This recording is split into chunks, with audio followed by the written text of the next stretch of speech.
नामक गांव में मोहन नाम का एक किसान रहता था। मोहन अपने गांव के सेठ दीनानाथ के यहाँ खेती बाड़ी करके अच्छा खासा कमा और खा रहा। फिर एक दिन मोहन की तबीयत बहुत बिगड़ जाती है। मोहन की पत्नी मोहन को ऐसे देखकर कहती है, अरे सुनिए जी, आज तो आपकी तबीयत ज्यादा ही खराब है, आप पलंग से उठ भी नहीं पा रहे हैं। ऐसा कीजिए, आज आप काम पर मत जाइए। कविता, मैं काम पर तो नहीं जाता, पर तुम अपने गांव के सेठ जी को तो जानती ही हो, वो किसी की मजबूरी नहीं समझते। वो सब मैं नहीं जानती, आप बस आज घर पर रहकर आराम करेंगे। मैं जाकर सेठ जी से बोल आऊंगी कि आज आप काम पर नहीं आएंगे। जरा संभल कर जाना कविता, क्योंकि सेठ जी का व्यवहार बिल्कुल भी सही नहीं है। वह किसी को बोलने से पहले कुछ नहीं सोचते हैं, जो मुंह में आता है बोल देते हैं। मोहन की तबीयत खराब होने की वजह से कविता सेठ दीनानाथ के यहाँ जाती है और पहुंचकर देखती है कि सेठ गांव के रामू को खरी खोटी सुना रहा होता है। जितना तो तू काम करता नहीं है, उतना तो तूने नुकसान कर दिया है। तो मैं ऐसा करता हूँ कि तेरी पगार काट लेता हूँ। 2 दिन भूखा रहेगा, तब तुझे अक्ल आएगी। राम राम सेठ जी। अरे कविता, तुम यहाँ क्या लेने आई है? और तेरा मर्द कहाँ है? खेत में क्या तू काम करेगी?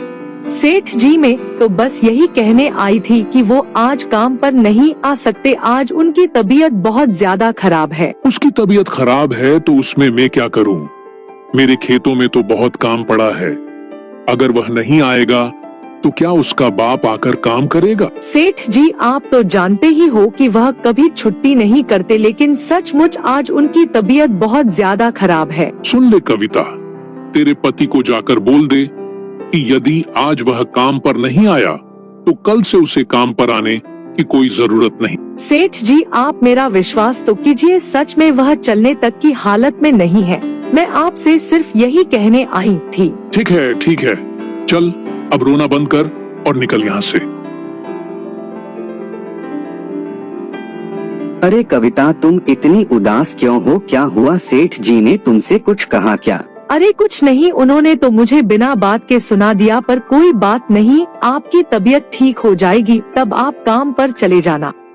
अगले दिन मोहन थोड़ा ठीक महसूस करता है। वह अपना खाना लेकर खेत जाने के लिए निकल जाता है। अरे मोहन, तू यहाँ क्या लेने आया है? तेरी पत्नी ने तुझे बताया नहीं कि मैंने तुझे काम से निकाल दिया है? मुझे माफ कर दीजिए सेठ, मेरी तबीयत सचमुच बहुत खराब थी, पर अब मैं ठीक हो गया हूँ, इसलिए यहाँ काम करने आ गया। और अगर मैं आपके खेत में काम नहीं करूँगा तो खाऊंगा क्या? ठीक है, ठीक है, अब यहाँ खड़ा होकर गिड़गिड़ा मत। मेरा और वक्त खराब मत कर, जाकर काम कर। मोहन दिन भर खेतों में काम करने के बाद अपने काम का हिसाब देने सेठ दीनानाथ के घर पहुंचता है। उस वक्त सेठ के घर में चोरी होने का हल्ला हो रहा था। किसने मेरे पैसे चोरी किए? कौन आया था? यहाँ पूरे 15,000 रुपए चोरी हो गए हैं। अरे मोहन, तू कब आया यहाँ? सेठ जी, मैं तो यहाँ 5 मिनट पहले आया हूँ। यहाँ क्या हुआ है? क्यों हल्ला हो रहा है यहाँ? अरे वाह भाई वाह, क्या तरकीब निकाली है तूने। वाह मोहन वाह, मैं सब समझ गया। तूने ही मेरे घर से पैसे चुराए हैं। बता, मेरे रुपए कहाँ हैं? नहीं नहीं सेठ जी, मैंने कोई चोरी नहीं की, मैं तो बस पूरे दिन के काम का हिसाब देने यहाँ आया था। अक्सर सभी चोर यही कहते हैं, सीधे सीधे बता रहा है या तेरी चमड़ी उधेड़वा दूं? नहीं सेठ जी, मैं सच कहता हूँ, मैंने आपके यहाँ चोरी नहीं की। मेरे बीवी बच्चों की कसम में भला आपके यहाँ चोरी क्यों करूँ? आपके यहाँ काम करने से ही मेरा घर चलता है। तेरे जैसे लोगों पर मुझे बिल्कुल भरोसा नहीं है। जब चोरी पकड़ी जाती है तब तुम अपने परिवार की झूठी कसम खाते हो। नहीं नहीं सेठ जी, ऐसा नहीं, आप मेरे ऊपर इतना झूठा इल्जाम मत लगाइए। मोहन, अगर तू अपनी भलाई चाहता है तो अपने परिवार को लेकर इस गांव से चला जा। अगर तू और तेरा परिवार इस गांव में कल सुबह दिखा तो तेरे और तेरे परिवार के साथ अच्छा नहीं होगा। मुझ पर ऐसा जुल्म मत कीजिए सेठ जी, यह तो सरासर गलत है। सेठ जी, मैंने आपके यहाँ से चोरी नहीं की, मेरा यकीन कीजिए सेठ जी। मोहन, मुझसे जुबान मत लड़ा, मैंने जो बोला बस वही होगा।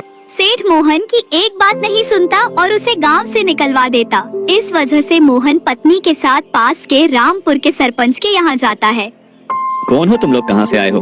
बताओ क्या काम है? सरपंच जी, हम पास के गांव रामपुर से आए हैं। वहाँ के सेठ ने मुझ पर चोरी का झूठा इल्जाम लगाकर गांव से निकलवा दिया, लेकिन मैं सच कहता हूँ, मैंने कोई चोरी नहीं की, भगवान की कसम खाकर कहता हूँ। अरे नहीं भाई नहीं, तुम्हें कसम खाने की कोई जरूरत नहीं, लेकिन कोई बिना किसी सबूत के चोरी का झूठा इल्जाम कैसे लगा सकता है? मुझे नहीं पता सरपंच जी, मैंने जहाँ भी काम किया पूरी ईमानदारी से किया, लेकिन फिर भी चोरी का झूठा इल्जाम लगाकर गांव से धक्के मारकर निकाल दिया। कोई बात नहीं मोहन, तुम्हारा हमारे गांव में स्वागत है।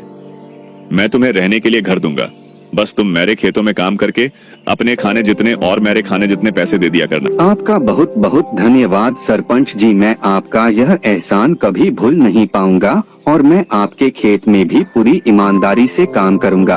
खेत में मोहन बहुत मेहनत और लगन से काम करता है, जिसके चलते कुछ ही महीनों में बहुत अच्छी फसल होती है, जिससे सरपंच को बहुत ज्यादा फायदा होता है। मोहन, सच में तुम एक अच्छे आदमी हो।